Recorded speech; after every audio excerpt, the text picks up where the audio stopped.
दोस्तों, आज मैं आपको जो कहानी सुनाने जा रही हूँ, ये कहानी है जादुई सुनहरी साड़ी के जादू की। तो चलिए दोस्तों, देखते हैं आज की ये कहानी। एक गांव में रिंकी अपने माता पिता के साथ रहती थी। उसके पिता एक गरीब मजदूर थे और उसकी माँ दूसरों के घरों में नौकरानी का काम करती थी।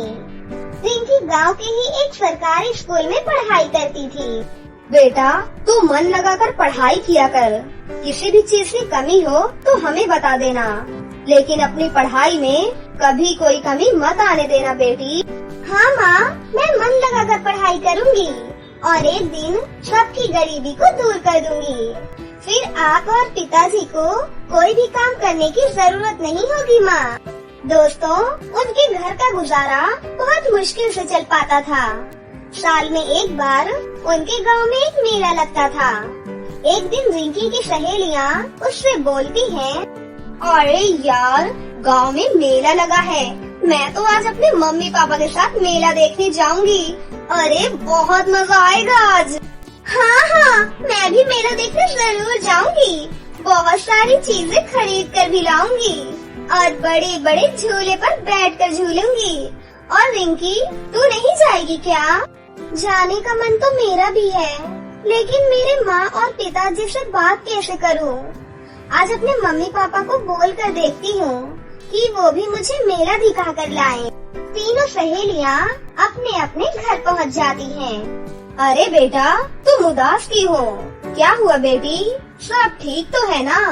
माँ, मुझे मेला घुमाने ले चलो ना। मेरी दोस्त अपनी मम्मी पापा के साथ मेला घूमने जा रही है माँ। मेरा भी बहुत मन है माँ, मुझे भी ले चलो ना। बेटा, तुम्हें तो अपने घर की हालत पता है ना। हमारे घर का गुजारा बहुत मुश्किल से चल पाता है बेटी। ऐसे में हम तुम्हें मेला दिखाने नहीं ले जा सकते बेटी। माँ, मैं मेले में से कुछ भी नहीं खरीदूंगी। आप बस मुझे घुमा कर ले आओ माँ। ऐसे घूमने में तो कोई पैसा नहीं लगेगा ना। आप प्लीज मुझे मेला दिखाने ले चलो ना। तभी वहाँ पर उसके पिताजी आ जाते हैं। अरे क्या बात है? क्या बातें कर रही हो तुम माँ बेटी? पिताजी, आपको पता है ना पिताजी, हमारे गांव में कितना बड़ा मेला लगा है और ये मेला साल में सिर्फ एक बार ही लगता है। क्या आप मुझे मेला घुमाने ले चलोगे पिताजी? मैं आपसे वादा करती हूँ, मैं एक भी पैसा नहीं खर्च कराऊंगी वहाँ। कोई बात नहीं बेटा, हम आज शाम को ही मेला घूमने जाएंगे। तुम चिंता क्यों करती हो बेटी?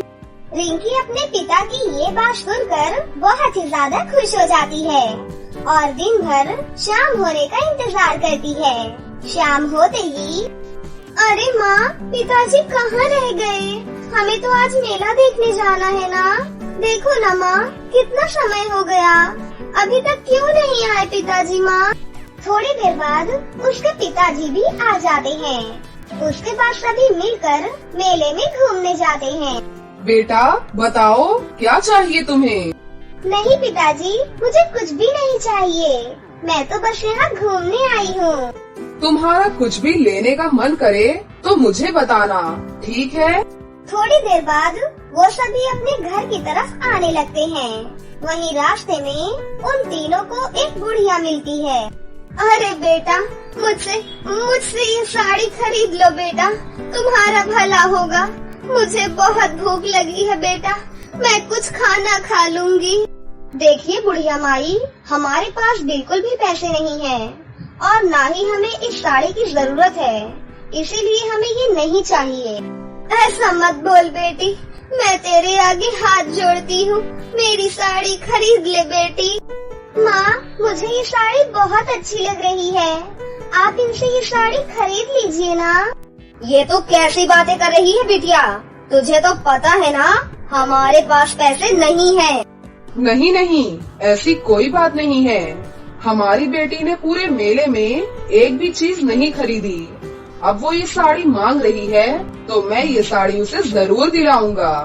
उसके बाद रिंकी की माँ वो साड़ी खरीद लेती है और खुशी खुशी अपने घर आ जाती है। घर आकर रिंकी उस साड़ी को पहन लेती है। आजा बेटा, खाना खा ले रिंकी बेटा। रिंकी दौड़ी दौड़ी अपनी माँ के पास आती है, लेकिन जैसे ही वो खाने के कटोरे को हाथ लगाती है तो वो कटोरा अचानक से सोने में बदल जाता है। अरे, इस कटोरे का कलर कैसे बदल गया माँ? उसके बाद रिंकी खाने की मेज को हाथ लगाती है और देखते ही देखते वो पूरी मेज एक सोने की मेज में बदल जाती है। उसके माता पिता ये सब देखकर हैरान रह जाते हैं। अरे, ये तो सोने का लग रहा है। थोड़ी देर बाद रिंकी की माँ उसे फूलदान देती है। बिटिया, जरा इसे हाथ लगाओ। रिंकी अपने हाथों से उस फूलदान को पकड़ती है और वो फूलदान भी सोने में बदल जाता है। बेटा, अब जल्दी से तुम ये साड़ी चेंज कर लो। फिर रिंकी वो साड़ी चेंज कर लेती है। उसके बाद रिंकी खाना खाती है। साड़ी चेंज करने के बाद उसके घर का कोई भी सामान सोने में नहीं बदलता। मुझे सब समझ में आ गया है। ये साड़ी कोई मामूली साड़ी नहीं है, ये किसी की जादुई साड़ी है। ये सुनकर सभी लोग बहुत खुश हो जाते हैं। सुनो बेटा, इस जादुई साड़ी के बारे में तुम कभी किसी को मत बताना।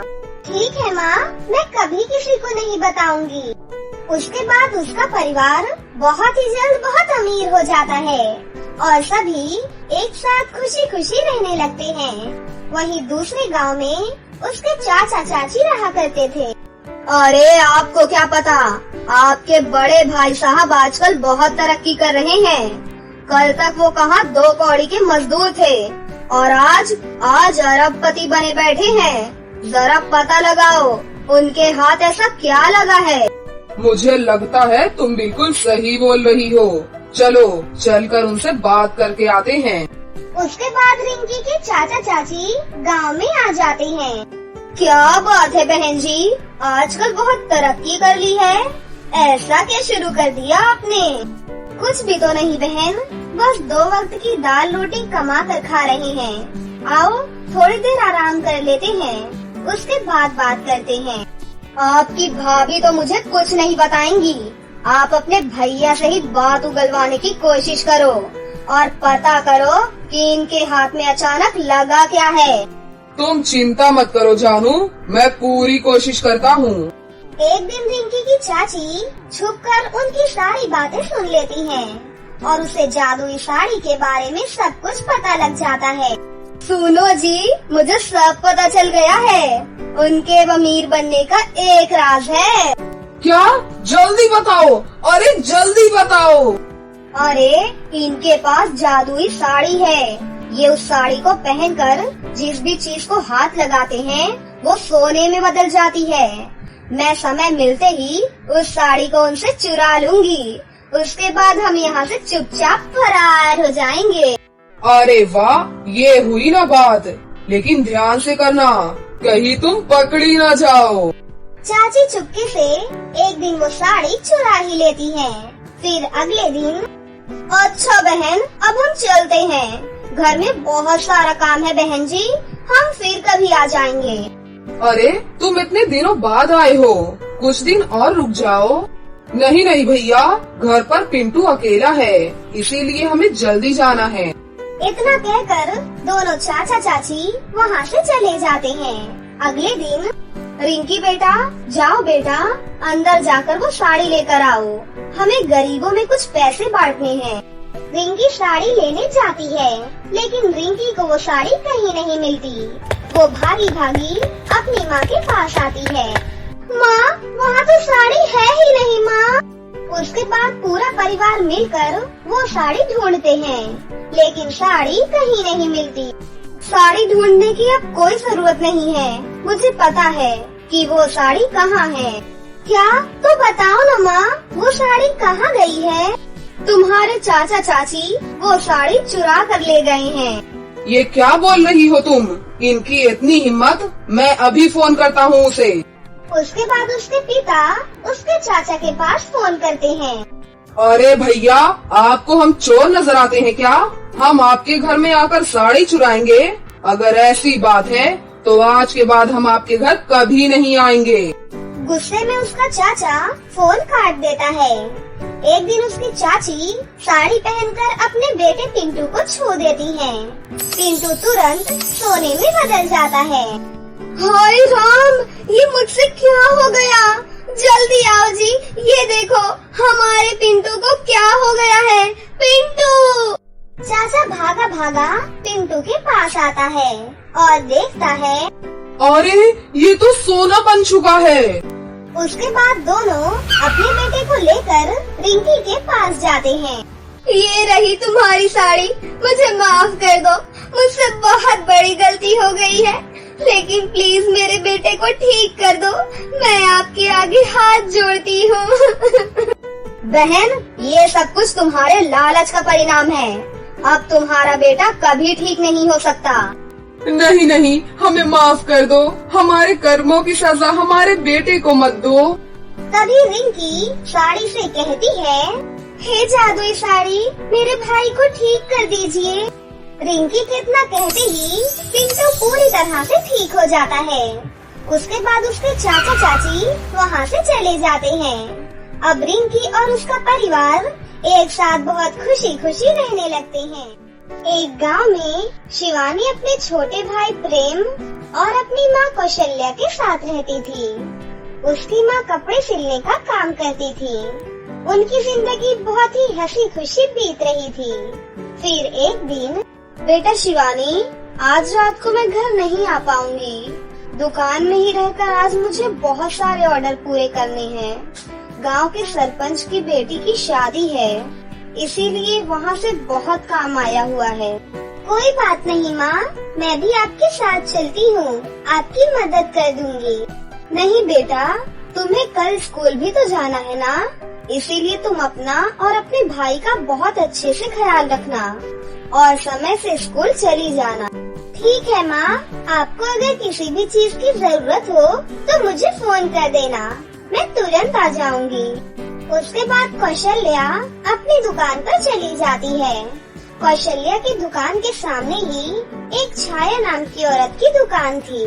जब से इस कौशल्या की बच्ची ने दुकान खोली है, मेरा तो काम बिल्कुल ठप हो गया है। आज इस सरपंच के ऑर्डर मुझे मिलने वाले थे और कहाँ इस भिखारन को मिल गए। अगर ऐसा ही चलता रहा तो एक दिन मुझे भीख मांगनी पड़ेगी।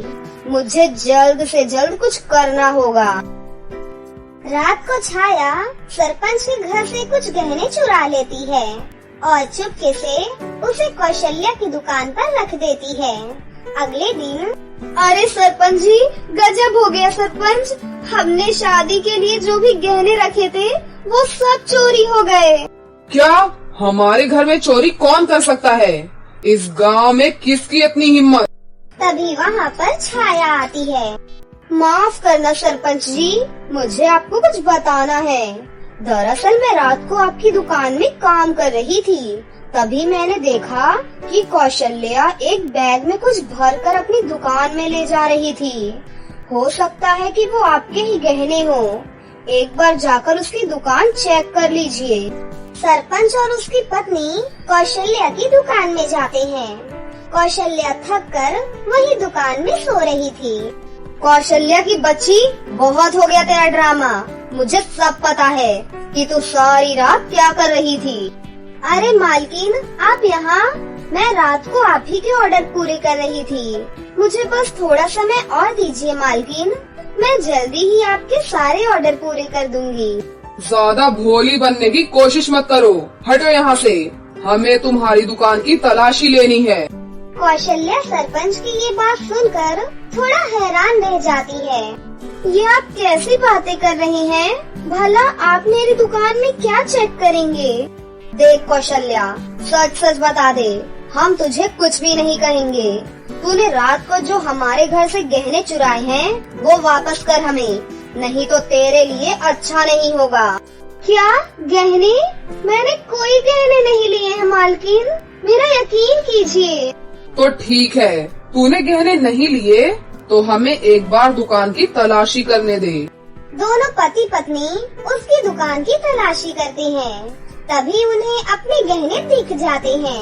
सरपंच जी देखिए, ये रहे हमारे गहने। कौशल्या यह देखकर घबरा जाती है। मालकिन, मुझे सच में नहीं पता ये गहने कहाँ से आए मालकिन, मैं नहीं जानती, मैं सच बोल रही हूँ, मैंने आपके कोई गहने नहीं चुराए मालकिन। सरपंच की पत्नी कौशल्या की खूब पिटाई करती है। चोर कहीं की, तेरी हिम्मत कैसे हुई हमारे घर में आने की? सरपंच जी, जल्दी से पुलिस को फोन कीजिए और इस चोर को पुलिस के हवाले कीजिए। मुझे पता ही था कि तुम एक नंबर की चोर हो, इसीलिए मैंने पुलिस को पहले ही फोन कर दिया। पुलिस अभी आती ही होगी। तभी वहाँ पर पुलिस आ जाती है और कौशल्या को पकड़कर अपने साथ जेल ले जाती है। ये देखकर छाया बहुत खुश हो जाती है। तभी एक औरत शिवानी के पास जाती है और कहती है, शिवानी बेटा, गजब हो गया, तुम्हारी माँ को पुलिस पकड़ कर ले गई है। क्या? लेकिन माँ ने क्या किया है कि पुलिस उन्हें पकड़ कर ले गई है? मैंने सुना है कि उन्होंने सरपंच के घर में चोरी की है। दोनों भाई बहन भागे भागे पुलिस स्टेशन जाते हैं। पुलिस अंकल, एक बार हमारी माँ से मिलने दीजिए हमें, हम आपके सामने हाथ जोड़ते हैं अंकल। सिर्फ 5 मिनट के लिए, उसके बाद इस पुलिस स्टेशन में सबूत के बिना दोबारा मत आना। दोनों भाई बहन अपनी माँ के पास जाते हैं। माँ, आप चोरी नहीं कर सकती माँ, मुझे सब पता है। फिर आपको इस तरह जेल में क्यों डाला हुआ है माँ? पता नहीं बेटा, मेरी दुकान में किसने सरपंच के गहने रख दिए। मैं सच बोल रही हूँ बेटा, मैंने कोई चोरी नहीं की थी। मुझे आप पर पूरा यकीन है माँ, लेकिन आप बिल्कुल चिंता मत कीजिए, मैं जल्दी आपको बाहर निकलवाऊंगी। उसके बाद दोनों भाई बहन अपने घर वापस चले जाते हैं। दीदी, हम माँ को कैसे बाहर निकालेंगे और अब हमारे घर का खर्चा कैसे चलेगा दीदी? तू बिल्कुल चिंता मत कर छोटे, तू आराम से बस स्कूल जा और मन लगाकर पढ़ाई कर। मैं कुछ न कुछ काम जरूर ढूंढ लूंगी। उसके बाद शिवानी काम मांगने के लिए गांव में जाती है, लेकिन सभी लोग उसको अपने घर से भगा देते हैं। अरे तेरी माँ तो चोर है, चोर तो चोर की बेटी भी तो चोर ही होगी ना। जैसी माँ वैसी बेटी, हम तुझे अपने घर में काम कभी नहीं देने वाले, समझी? पता नहीं कब क्या चोरी करके भाग जाए, चल जाए यहाँ से। सभी लोग धक्के मारकर उसे अपने घर से भगा देते हैं। वो दुखी होकर एक नदी के किनारे जाकर रोने लगती है। हे भगवान, ये सब क्या हो गया? गांव में कोई भी हमसे बात तक नहीं करना चाहता। सभी लोग मेरी माँ को चोर समझ रहे हैं। अब मैं अपनी माँ को कैसे बेगुनाह साबित करूँगी? मैं क्या करूँ भगवान, जिससे मेरी माँ बाहर आ जाए। तभी वहाँ से एक परी गुजर रही थी।